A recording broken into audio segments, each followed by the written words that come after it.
ਤੇ ਲੋਕ ਬੜੇ ਪਹਿਲਾਂ ਹੀ ਇਸ ਗੱਲ ਤੇ ਚਰਚਾ ਕਰ ਰਹੇ ਸੀ ਕਿ ਕਿਸਾਨ ਸੰਘਰਸ਼ ਤੋਂ ਬਚਣ ਲਈ ਕੋਈ ਰਾਹ ਤਾਂ ਲੱਭ ਨਹੀਂ ਰਿਹਾ ਮੋਦੀ ਸਰਕਾਰ ਨੂੰ, ਤੇ ਕੋਈ ਨਾ ਕੋਈ ਸਿਆਪਾ ਖੜਾ ਕਰਕੇ ਪੰਜਾਬ ਦੇ ਵਿੱਚ ਖੂਨ ਖਰਾਬਾ ਜਿਹੜਾ ਹੈਗਾ ਉਹ ਕਰਵਾਇਆ ਜਾ ਸਕਦਾ।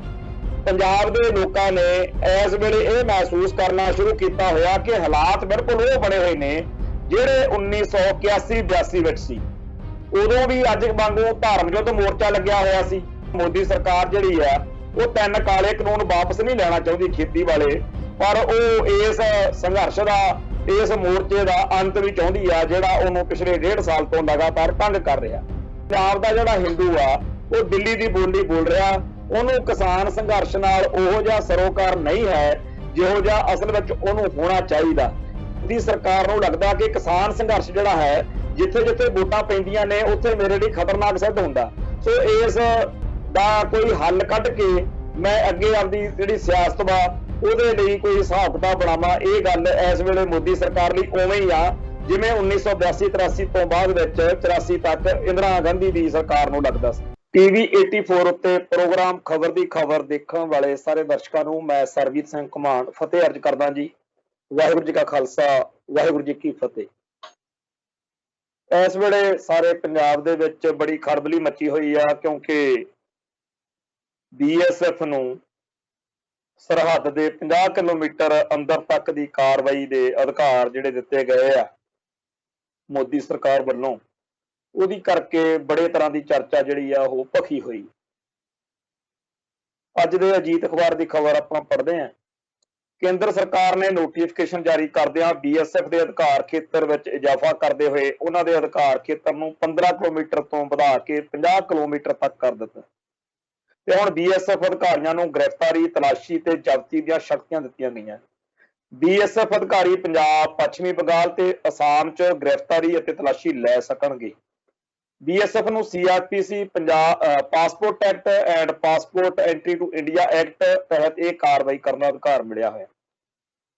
ਅਸਾਮ, ਪੱਛਮੀ ਬੰਗਾਲ ਤੇ ਪੰਜਾਬ 'ਚ BSF ਨੂੰ ਪੁਲਿਸ ਦੀ ਤਰਜ਼ ਤੇ ਤਲਾਸ਼ੀ ਅਤੇ ਗ੍ਰਿਫਤਾਰੀ ਦਾ ਅਧਿਕਾਰ ਮਿਲ ਗਿਆ ਹੈ। BSF ਦੇ ਅਧਿਕਾਰੀ 3 ਰਾਜਾਂ 'ਚ ਬੰਗਲਾਦੇਸ਼ ਤੇ ਪਾਕਿਸਤਾਨ ਸਰਹੱਦ ਤੋਂ 50 ਕਿਲੋਮੀਟਰ ਦੂਰ ਦੇਸ਼ ਦੇ ਰਾਜਾਂ 'ਚ ਕਾਰਵਾਈ ਕਰ ਸਕਣਗੇ। ਪਹਿਲਾਂ ਇਹ ਹੱਦ 15 ਕਿਲੋਮੀਟਰ ਸੀ। ਇਹ ਤੋਂ ਇਲਾਵਾ BSF ਨਾਗਾਲੈਂਡ, ਮਿਜ਼ੋਰਮ, ਤ੍ਰਿਪੁਰਾ, ਮਣੀਪੁਰ ਤੇ ਲਦਾਖ 'ਚ ਵੀ ਤਲਾਸ਼ੀ ਤੇ ਗ੍ਰਿਫਤਾਰੀ ਦੇ ਯੋਗ ਹੋਵੇਗੀ। BSF ਤੇ ਅਧਿਕਾਰ ਸਰਹੱਦੀ ਸੁਰੱਖਿਆ ਬਲ ਐਕਟ 1968 ਦੀ ਧਾਰਾ 139 ਕੇਂਦਰ ਨੂੰ ਸ਼ਕਤੀ ਪ੍ਰਦਾਨ ਕਰਦੀ ਹੈ ਕਿ ਉਹ ਸਮੇਂ-ਸਮੇਂ ਤੇ ਸਰਹੱਦੀ ਬਲ ਦੇ ਕਾਰਜ ਖੇਤਰ ਤੇ ਖੇਤਰ ਬਾਰੇ ਸੂਚਿਤ ਕਰੇ। ਕੇਂਦਰੀ ਗ੍ਰਹਿ ਮੰਤਰਾਲੇ ਨੇ ਸਰਹੱਦੀ ਖੇਤਰਾਂ ਦੀ ਅਨੁਸੂਚੀ 'ਚ ਸੋਧ ਕਰਦਿਆਂ ਇੱਕ ਨੋਟੀਫਿਕੇਸ਼ਨ ਜਾਰੀ ਕੀਤਾ, ਜਿਹਦੇ ਵਿੱਚ ਹੁਣ ਇਹ ਜਿਹੜੇ ਨਵੀਆਂ ਸ਼ਕਤੀਆਂ BSF ਨੂੰ ਦਿੱਤੀਆਂ ਗਈਆਂ ਨੇ। ਇਹਦੇ ਨਾਲ ਹੀ ਆਪਾਂ ਆਪਦੀ ਕਮੈਂਟਰੀ, ਆਪਦੀ ਟਿੱਪਣੀ ਦੇਣ ਤੋਂ ਪਹਿਲਾਂ ਪੰਜਾਬੀ ਟ੍ਰਿਬਿਊਨ ਦੇ ਅੱਜ ਦੇ ਵਿੱਚ ਜਿਹੜੀ ਇਹਦੇ ਇਸ ਮਸਲੇ ਉੱਤੇ, ਇਸ ਵਿਸ਼ੇ ਉੱਤੇ ਜਿਹੜੀ ਸੰਪਾਦਕੀ ਛਪੀ ਹੈ ਉਹ ਵੀ ਪੜ੍ਹ ਲਈਏ। ਸੰਪਾਦਕੀ ਵਿੱਚ ਲਿਖਿਆ ਗਿਆ, ਸੰਘੀ ਢਾਂਚੇ ਉੱਤੇ ਹਮਲਾ, ਸੀਮਾ ਸੁਰੱਖਿਆ ਬਲ BSF ਨੂੰ ਪੱਛਮੀ ਬੰਗਾਲ, ਪੰਜਾਬ ਤੇ ਅਸਾਮ ਦੀਆਂ ਕੌਮਾਂਤਰੀ ਸਰਹੱਦਾਂ ਤੇ 50 ਕਿਲੋਮੀਟਰ ਅੰਦਰ ਤੱਕ ਛਾਪੇ ਮਾਰਨ, FIR ਦਰਜ ਕਰਨ ਤੇ ਗ੍ਰਿਫਤਾਰੀ ਕਰਨ ਦੇ ਅਧਿਕਾਰ ਦੇਣ ਨੂੰ ਦੇਸ਼ ਦੇ ਫੈਡਰਲ ਢਾਂਚੇ ਨੂੰ ਹੋਰ ਕਮਜ਼ੋਰ ਕਰਨ ਦਾ ਫੈਸਲਾ ਮੰਨਿਆ ਜਾ ਰਿਹਾ। ਕੇਂਦਰੀ ਗ੍ਰਹਿ ਮੰਤਰਾਲੇ ਨੇ ਸੀਮਾ ਸੁਰੱਖਿਆ ਬਲ 1968 ਦੀ ਧਾਰਾ 139 ਵਿੱਚ ਤਬਦੀਲੀ ਵਾਲਾ ਨੋਟੀਫਿਕੇਸ਼ਨ ਜਾਰੀ ਕਰ ਦਿੱਤਾ। ਇਹ ਤੋਂ ਪਹਿਲਾਂ ਪ੍ਰੋਤਕ 3 ਰਾਜਾਂ 'ਚ BSF ਨੂੰ ਇਹ ਅਧਿਕਾਰ 15 ਕਿਲੋਮੀਟਰ ਤੱਕ ਸੀ। ਹੁਣ BSF ਸੂਬਾਈ ਪੁਲਿਸ ਦੀ ਤਰ੍ਹਾਂ ਪਾਸਪੋਰਟ ਕਾਨੂੰਨ, NDPS ਕਾਨੂੰਨ, ਕਸਟਮ ਕਾਨੂੰਨ ਆਦਿ ਤਹਿਤ ਕਾਰਵਾਈ ਕਰ ਸਕੇਗੀ। ਮਣੀਪੁਰ, ਮਿਜ਼ੋਰਮ, ਨਾਗਾਲੈਂਡ, ਤ੍ਰਿਪੁਰਾ, ਮੇਘਾਲਿਆ ਤੇ ਜੰਮੂ ਕਸ਼ਮੀਰ ਦੇ ਪੂਰੇ ਇਲਾਕੇ ਵਿੱਚ ਸਮੁੱਚੇ BSF ਨੂੰ ਇਹ ਅਧਿਕਾਰ ਪ੍ਰਾਪਤ ਹੋਣਗੇ। ਗੁਜਰਾਤ ਅਤੇ ਰਾਜਸਥਾਨ ਵਿੱਚ ਇਹ ਸੀਮਾ 50 ਕਿਲੋਮੀਟਰ ਤੱਕ ਹੈ। ਦਲੀਲ ਇਹ ਦਿੱਤੀ ਜਾ ਰਹੀ ਹੈ ਕਿ ਅਜਿਹਾ ਨਸ਼ਾ ਤਸਕਰੀ, ਹਥਿਆਰ ਤੇ ਗੈਰ ਕਾਨੂੰਨੀ ਘੁਸਪੈਠ ਨੂੰ ਰੋਕਣ ਲਈ ਕੀਤਾ ਗਿਆ। ਕੇਂਦਰੀ ਗ੍ਰਹਿ ਮੰਤਰਾਲੇ ਨੇ ਅਜਿਹੇ ਕੋਈ ਤੱਥ ਸਾਹਮਣੇ ਨਹੀਂ ਲਿਆਂਦੇ ਕਿ BSF ਨੂੰ ਅਜਿਹੇ ਅਧਿਕਾਰਾਂ ਦੀ ਲੋੜ ਕਿਉਂ ਹੈ। ਕੀ ਸਰਹੱਦਾਂ ਉੱਤੇ ਤਸਕਰੀ ਵਧੀ ਹੈ ਜਾਂ ਐਮਰਜੈਂਸੀ ਵਰਗੇ ਹਾਲਾਤ ਹਨ ਜਾਂ ਕੋਈ ਹੋਰ ਕਾਰਨ ਹੈ। ਪੰਜਾਬ ਸਰਕਾਰ ਦੇ ਅਧਿਕਾਰੀਆਂ ਦਾ ਕਹਿਣਾ ਕਿ ਉਹਨਾਂ ਨਾਲ ਅਜਿਹੇ ਮੁੱਦੇ ਉੱਤੇ ਰਾਏ ਲੈਣੀ ਵੀ ਜ਼ਰੂਰੀ ਨਹੀਂ ਸਮਝੀ ਗਈ। ਪੰਜਾਬ ਦੇ ਮੁੱਖ ਮੰਤਰੀ ਚਰਨਜੀਤ ਸਿੰਘ ਚੰਨੀ ਨੇ ਗ੍ਰਹਿ ਮੰਤਰਾਲੇ ਦੇ ਇਹਨਾਂ ਆਦੇਸ਼ਾਂ ਨੂੰ ਵਾਪਸ ਲੈਣ ਦੀ ਮੰਗ ਕੀਤੀ ਹੈ। ਅਜਿਹੇ ਮਾਹੌਲ ਵਿੱਚ ਸੂਬਾ ਸਰਕਾਰਾਂ ਤੇ ਖਾਸ ਕਰਕੇ ਪੰਜਾਬ ਅਤੇ ਪੱਛਮੀ ਬੰਗਾਲ ਨੂੰ ਇਸ ਮੁੱਦੇ ਉੱਤੇ ਠੋਸ ਸਟੈਂਡ ਲੈਣਾ ਚਾਹੀਦਾ ਹੈ। ਕੇਂਦਰ ਸਰਕਾਰ ਦੁਆਰਾ ਸੰਵਿਧਾਨ ਦੀ ਧਾਰਾ 370 ਖਤਮ ਕਰਨ, NIA ਨੂੰ ਹੋਰ ਅਧਿਕਾਰ ਦੇਣ ਤੇ ਖੇਤੀ ਕਾਨੂੰਨਾਂ ਸਮੇਤ ਹੋਰ ਅਨੇਕਾਂ ਫੈਸਲੇ ਤਾਕਤਾਂ ਦੇ ਕੇਂਦਰੀਕਰਨ ਵਾਲੇ ਹਨ। ਪ੍ਰਧਾਨ ਮੰਤਰੀ ਨਰਿੰਦਰ ਮੋਦੀ ਨੇ ਪਹਿਲੀ ਵਾਰ ਜਿੱਤਣ ਤੋਂ ਪਿੱਛੋਂ ਪ੍ਰਧਾਨ ਮੰਤਰੀ ਅਤੇ ਮੁੱਖ ਮੰਤਰੀਆਂ ਦਰਮਿਆਨ ਸਹਿਯੋਗ ਵਧਾ ਕੇ ਟੀਮ ਇੰਡੀਆ ਵਜੋਂ ਕੰਮ ਕਰਨ ਦੇ ਬਿਆਨ ਦਿੱਤੇ ਸੀ। ਇਹਨਾਂ 7 ਸਾਲਾਂ ਦੇ ਸ਼ਾਸਨ ਦੌਰਾਨ ਬਹੁਤੀ ਵੇਰ ਰਾਜਾਂ ਦੇ ਅਧਿਕਾਰ ਖੇਤਰ ਵਾਲੇ ਵਿਸ਼ਿਆਂ ਸੰਬੰਧੀ ਫੈਸਲੇ ਕਰਦੇ ਹੋਏ ਉਹਨਾਂ ਨਾਲ ਸਲਾਹ ਮਸ਼ਵਰਾ ਨਹੀਂ ਕੀਤਾ ਗਿਆ। ਜੀਐਸਟੀ ਸਮੇਂ ਸੂਬਾਈ ਪਾਰਟੀਆਂ ਨੇ ਵੀ ਕੇਂਦਰੀਕਰਨ ਦੇ ਪੱਖ ਵਿੱਚ ਸਟੈਂਡ ਲੈ ਕੇ ਤਾਕਤਾਂ ਦੇ ਕੇਂਦਰੀਕਰਨ ਦੀ ਪ੍ਰਕਿਰਿਆ ਨੂੰ ਹੋਰ ਮਜ਼ਬੂਤ ਕੀਤਾ। ਤ੍ਰਿਣਮੂਲ ਕਾਂਗਰਸ ਅਤੇ ਹੋਰ ਕੁਝ ਸਿਆਸੀ ਪਾਰਟੀਆਂ ਨੇ ਵੀ ਇਸ ਮਸਲੇ ਤੇ ਫੈਡਰਲਿਜ਼ਮ ਦਾ ਸਵਾਲ ਉਠਾਇਆ ਸੀ। ਦੇਸ਼ ਵਿੱਚ ਬਣ ਰਹੇ ਮਾਹੌਲ ਦੇ ਮੱਦੇਨਜ਼ਰ ਵਿਰੋਧੀ ਧਿਰਾਂ ਨੂੰ ਫੈਡਰਲਿਜ਼ਮ ਨੂੰ ਮਜ਼ਬੂਤ ਕਰਨ ਲਈ ਸਹਿਮਤੀ ਬਣਾਉਣ ਦੀ ਲੋੜ ਹੈ। ਗ੍ਰਹਿ ਮੰਤਰਾਲੇ ਦੇ ਨਵੇਂ ਨੋਟੀਫਿਕੇਸ਼ਨ ਦਾ ਮਿਲ ਕੇ ਵਿਰੋਧ ਕਰਨਾ ਇਸ ਦਿਸ਼ਾ ਵੱਲ ਠੋਸ ਕਦਮ ਹੋ ਸਕਦਾ। ਸੋ ਪੰਜਾਬੀ ਟ੍ਰਿਬਿਊਨ ਦੀ ਇਹ ਸੰਪਾਦਕੀ ਮੋਟੇ ਤੌਰ ਤੇ ਇਹ ਗੱਲ ਕਹਿੰਦੀ ਆ ਕਿ ਇਹ ਫੈਡਰਲਿਜ਼ਮ ਤੇ ਪਹਿਲਾ ਹਮਲਾ ਨਹੀਂ, ਇਹਦੇ ਤੋਂ ਪਹਿਲਾਂ ਵੀ ਮੋਦੀ ਸਰਕਾਰ ਲਗਾਤਾਰ ਫੈਡਰਲ ਢਾਂਚੇ ਉੱਤੇ ਸੱਟਾਂ ਮਾਰ ਰਹੀ ਆ ਤੇ ਇਹ ਜਿਹੜਾ ਫੈਡਰਲਿਜ਼ਮ ਦੇ ਖਿਲਾਫ ਜਿਹੜਾ ਲੋਕਾਂ 'ਚ ਰੋਹ ਵੱਧ ਰਿਹਾ ਉਹਨੂੰ ਇਸ ਵੇਲੇ ਸਿਖਰ ਤੇ ਲਿਜਾ ਕੇ ਜਿਹੜਾ ਹੈਗਾ ਇੱਕ ਮਜ਼ਬੂਤ ਵਿਰੋਧ ਕਰਕੇ ਮੋਦੀ ਸਰਕਾਰ ਨੂੰ ਸਬਕ ਦੇਣ ਦੀ ਲੋੜ ਆ। ਇਹ ਪੰਜਾਬੀ ਟ੍ਰਿਬਿਊਨ ਨੇ ਅੱਜ ਆਪਦੇ ਸੰਪਾਦਕੀ ਵਿੱਚ ਲਿਖਿਆ। ਜਿੱਥੋਂ ਤੱਕ ਸਾਡੀ ਕਮੈਂਟਰੀ ਆ, ਅਸੀਂ ਇਹ ਗੱਲ ਕਹਿਣੀ ਚਾਹੁੰਦੇ ਹਾਂ ਕਿ ਸਾਡੇ ਉੱਤੇ ਪੰਜਾਬ ਵਿੱਚ ਪੰਥਕ ਸੋਚ ਵਾਲੇ ਲੋਕਾਂ ਉੱਤੇ ਪਹਿਲਾਂ ਹੀ ਬੜੇ ਕਾਨੂੰਨ ਨੇ। ਸਾਡੇ ਵਰਗੇ ਬੰਦਿਆਂ ਨੂੰ 751 ਹੀ ਬਥੇਰੀ ਆ, 751 ਚੱਕ ਕੇ ਅੰਦਰ ਕਰ ਦੇਣ ਤਾਂ ਚਾਹੇ ਉਹ 2 ਸਾਲ ਅੰਦਰ ਰੱਖੀ ਰੱਖਣ। ਇੱਥੇ ਸਾਡੇ ਭਾਈਚਾਰੇ ਦੇ ਬਹੁਤ ਸਾਰੇ ਬੇਦੋਸ਼ੀ ਨੌਜਵਾਨਾਂ ਨੂੰ ਫੜ ਕੇ UAPA ਲਾ ਕੇ ਉਹਨਾਂ ਉੱਤੇ ਦਿੱਲੀ ਤੋਂ ਆਏ ਹੋਏ ਜਿਹੜੀ NIA ਦੀਆਂ ਟੀਮਾਂ ਹੁੰਦੀਆਂ ਨੇ ਜ਼ੁਲਮ ਕਰਦੀਆਂ ਨੇ ਤੇ ਕੋਈ ਸੁਣਵਾਈ ਨਹੀਂ ਹੁੰਦੀ। ਤੇ ਜਿਹੜੇ ਲੋਕ ਇਸ ਵੇਲੇ ਵਿਰੋਧ ਕਰਨ ਲੱਗੇ ਨੇ, ਆਪਾਂ ਉਹਨਾਂ ਦੀ ਗੱਲ ਨੂੰ ਨਹੀਂ ਕੱਟਦੇ, ਠੀਕ ਕਰ ਰਹੇ ਨੇ, ਜ਼ਿਆਦਾ ਕਰਨਾ ਚਾਹੀਦਾ ਸਗੋਂ ਤੇ, ਪਰ ਉਹਨਾਂ ਨੂੰ ਅਕਲ ਉਦੋਂ ਆਉਣੀ ਚਾਹੀਦੀ ਸੀ ਜਦੋਂ ਇਹ ਸਾਰਾ ਕੁਝ ਸ਼ੁਰੂ ਹੋਇਆ ਸੀ। ਪਹਿਲਾਂ ਇਹਨਾਂ ਗੱਲਾਂ ਦੀ ਖੁੱਲ੍ਹ ਦੇਣ ਦਿਵਾਉਣ ਵਾਲੇ ਵੀ ਇਹੀ ਲੋਕ ਨੇ ਜਿਹੜੇ ਅੱਜ ਵਿਰੋਧ ਕਰ ਰਹੇ ਨੇ। ਅੱਜ ਸ਼੍ਰੋਮਣੀ ਅਕਾਲੀ ਦਲ ਬਾਦਲ ਦੇ ਕਾਰਕੁਨਾਂ ਨੇ ਬੜਾ ਇਹਦਾ ਸਖਤ ਵਿਰੋਧ ਕੀਤਾ, ਪਰ ਇਹ ਉਹੀ ਬਾਦਲ ਦਲ ਆ ਜਿਹੜਾ ਕਿਸੇ ਵੇਲੇ ਇਹਨਾਂ ਸਾਰੀਆਂ ਖੇਡਾਂ ਨੂੰ ਚਲਾਉਣ ਵਾਲੀ ਧਿਰ ਭਾਗਵੇਂ ਬ੍ਰਿਗੇਡ ਦਾ ਖਾਸ ਹਿੱਸਾ ਰਿਹਾ। ਮੋਦੀ ਨੂੰ ਇੱਥੇ ਤੱਕ ਲਿਆਉਣ ਵਿੱਚ, ਮੋਦੀ ਸਰਕਾਰ ਦੇ ਇਸ ਏਜੰਡੇ ਨੂੰ ਇੱਥੇ ਤੱਕ ਲੈ ਕੇ ਆਉਣ ਵਿੱਚ ਬਾਦਲ ਦਲ ਦਾ ਪੂਰਾ ਹੱਥ ਹੈ। ਜਿਹੜਾ ਕਾਂਗਰਸ ਦੀ ਗੱਲ ਆ, ਕਾਂਗਰਸ ਪਾਰਟੀ ਦੇ ਜਿਹੜੇ ਲੀਡਰ ਨੇ ਉਹ ਬੇਸ਼ੱਕ ਇਸ ਵੇਲੇ ਮੁੱਖ ਮੰਤਰੀ ਤੇ ਹੋਰ ਲੀਡਰ ਜਿਹੜੇ ਆ ਵਿਰੋਧ ਕਰਦੇ ਨੇ, ਪਰ ਹਕੀਕਤ ਵਿੱਚ ਜੇਕਰ ਕੇਂਦਰ ਵਿੱਚ ਇਹਨਾਂ ਦੇ ਕਾਂਗਰਸ ਦੀ ਜਦੋਂ ਰਾਜ ਸਰਕਾਰ ਰਹੀ ਆ, ਕਾਂਗਰਸ ਦਾ ਰਾਜ ਰਿਹਾ, ਕਸਰ ਇਹਨਾਂ ਨੇ ਵੀ ਕੋਈ ਛੱਡੀ ਨਹੀਂ।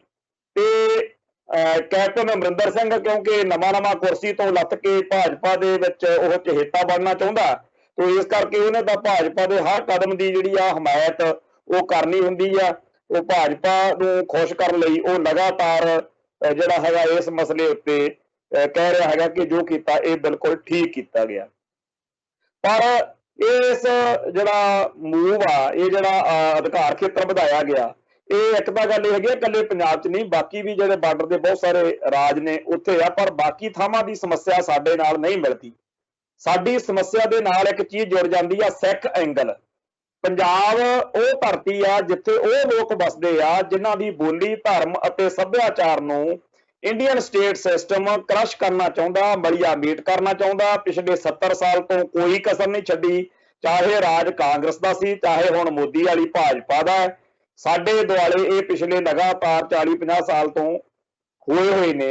1984 ਦੇ ਘਟਨਾਕ੍ਰਮ ਨੇ ਇਹ ਗੱਲ ਜ਼ਾਹਿਰ ਕਰ ਦਿੱਤੀ ਆ ਕਿ ਜੇ ਉਹਨਾਂ ਨੂੰ ਨਸਲਕੁਸ਼ੀ ਕਰਨੀ ਪਵੇ ਤਾਂ ਵੀ ਉਹ ਤਿਆਰ ਨੇ, ਜੇ ਉਹ ਮਾਨਸਿਕ ਤੌਰ ਤੇ ਸਿੱਖਾਂ ਨੂੰ ਹਿੰਦੂ ਬਣਾਉਣ ਦੇ ਲਈ ਯਤਨਸ਼ੀਲ ਕਰਨਾ ਚਾਹੁਣ ਇਹ ਕੰਮ, ਉਹ ਤਾਂ ਵੀ ਤਿਆਰ ਨੇ। ਤੇ ਹੁਣ ਜਿਹੜਾ ਇਹ ਨਵਾਂ ਟਟਵਾਰ ਖੜਾ ਕੀਤਾ, ਉਹਦੇ ਤੋਂ ਨਵੇਂ ਖਦਸ਼ੇ ਪੈਦਾ ਹੋਣੇ ਸੁਭਾਵਿਕ ਗੱਲ ਹੈ। ਤੇ ਲੋਕ ਬੜੇ ਪਹਿਲਾਂ ਹੀ ਇਸ ਗੱਲ ਤੇ ਚਰਚਾ ਕਰ ਰਹੇ ਸੀ ਕਿ ਕਿਸਾਨ ਸੰਘਰਸ਼ ਤੋਂ ਬਚਣ ਲਈ ਕੋਈ ਰਾਹ ਤਾਂ ਲੱਭ ਨਹੀਂ ਰਿਹਾ ਮੋਦੀ ਸਰਕਾਰ ਨੂੰ, ਤੇ ਕੋਈ ਨਾ ਕੋਈ ਸਿਆਪਾ ਖੜਾ ਕਰਕੇ ਪੰਜਾਬ ਦੇ ਵਿੱਚ ਖੂਨ ਖਰਾਬਾ ਜਿਹੜਾ ਹੈਗਾ ਉਹ ਕਰਵਾਇਆ ਜਾ ਸਕਦਾ।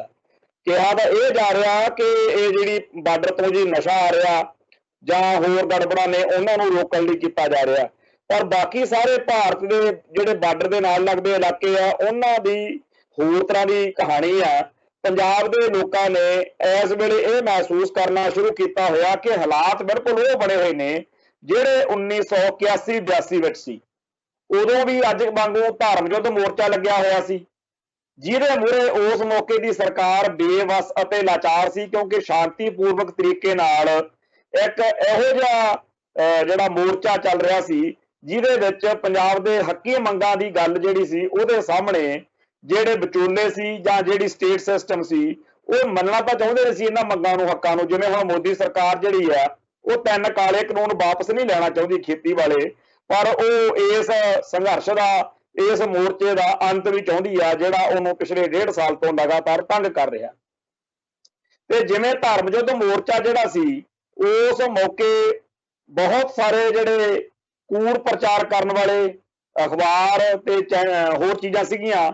ਉਦੋਂ ਪੰਜਾਬ ਕੇਸਰੀ ਗਰੁੱਪ ਜਿਹਨੂੰ ਜਗਬਾਣੀ ਵਾਲੇ ਲਾਲਾ ਜੀ ਆਪਾਂ ਜਾਣਦੇ ਆ, ਲਾਲਾ ਜਗਤ ਨਾਰਾਇਣ ਤੇ ਉਹਦਾ ਮੁੰਡਾ ਰਮੇਸ਼, ਉਹਨਾਂ ਨੇ ਜਿਵੇਂ ਕੜੀ ਘੋਲੀ, ਤੇ ਉਵੇਂ ਹੋਰ ਬਹੁਤ ਸਾਰੇ ਅਖਬਾਰ ਸੀ। ਉਵੇਂ ਹੀ ਇਸ ਵੇਲੇ ਸੋਸ਼ਲ ਮੀਡੀਆ ਦੇ ਉੱਤੇ ਵੀ ਤੇ ਅਖਬਾਰਾਂ ਚੈਨਲਾਂ ਦੇ ਰਾਹੀਂ ਜਿੰਨਾ ਕੁਝ ਕਿਸਾਨ ਸੰਘਰਸ਼ ਦੇ ਖਿਲਾਫ, ਅਸਲ ਵਿੱਚ ਸਿੱਖਾਂ ਦੇ ਤੇ ਸਿੱਖੀ ਦੇ ਖਿਲਾਫ ਜਾਂ ਪੰਜਾਬ ਦੇ ਖਿਲਾਫ ਜ਼ਹਿਰ ਉਗਲੀ ਜਾ ਰਹੀ ਹੈ। ਤੇ ਉਵੇਂ ਹੀ ਜਿਵੇਂ ਉਦੋਂ ਜਿਹੜੇ ਲੀਡਰ ਸੀਗੇ ਕਾਂਗਰਸ ਦੇ ਜਾਂ ਅਕਾਲੀ ਦਲ ਦੇ, ਉਹਨਾਂ ਦੇ ਉੱਤੇ ਪੰਜਾਬ ਦੇ ਲੋਕਾਂ ਨੂੰ ਕੋਈ ਯਕੀਨ ਨਹੀਂ ਸੀ। ਅੱਜ ਵੀ ਨਾ ਬਾਦਲ ਦਲ ਦੇ ਲੋਕਾਂ ਤੇ ਯਕੀਨ ਹੈ, ਨਾ ਕਾਂਗਰਸ ਦੇ ਲੋਕਾਂ ਤੇ ਯਕੀਨ ਆ। ਭਾਜਪਾ ਤਾਂ ਖੈਰ ਅੱਜ ਉਸ ਸਥਿਤੀ 'ਚ ਆ ਜਦੋਂ 1982-83 ਦੇ ਵਿੱਚ ਜਿਹੜੀ ਸਥਿਤੀ ਵਿੱਚ ਕਾਂਗਰਸ ਹੁੰਦੀ ਸੀ। ਉਦੋਂ ਵੀ ਪੰਜਾਬ ਦਾ ਜਿਹੜਾ ਹਿੰਦੂ ਸੀਗਾ ਉਹ ਦਿੱਲੀ ਦੀ ਬੋਲੀ ਬੋਲਦਾ ਸੀ, ਕੋਈ ਇਕੱਲਾ ਤਾਂ ਇਕੱਲਾ ਹੀ ਸੀਗਾ ਜਿਹੜਾ ਸਹੀ ਗੱਲ ਕਹਿ ਰਿਹਾ ਸੀ, ਨਹੀਂ ਤਾਂ ਬਹੁਤੇ ਜ਼ਿਆਦਾ ਜਗਬਾਣੀ ਵਾਲੇ ਲਾਲੇ ਦੇ ਮਗਰ ਲੱਗੇ ਹੋਏ ਸੀ। ਇਸ ਵੇਲੇ ਵੀ ਪੰਜਾਬ ਦਾ ਜਿਹੜਾ ਹਿੰਦੂ ਆ ਉਹ ਦਿੱਲੀ ਦੀ ਬੋਲੀ ਬੋਲ ਰਿਹਾ, ਉਹਨੂੰ ਕਿਸਾਨ ਸੰਘਰਸ਼ ਨਾਲ ਉਹੋ ਜਿਹਾ ਸਰੋਕਾਰ ਨਹੀਂ ਹੈ ਜਿਹੋ ਜਿਹਾ ਅਸਲ ਵਿੱਚ ਉਹਨੂੰ ਹੋਣਾ ਚਾਹੀਦਾ।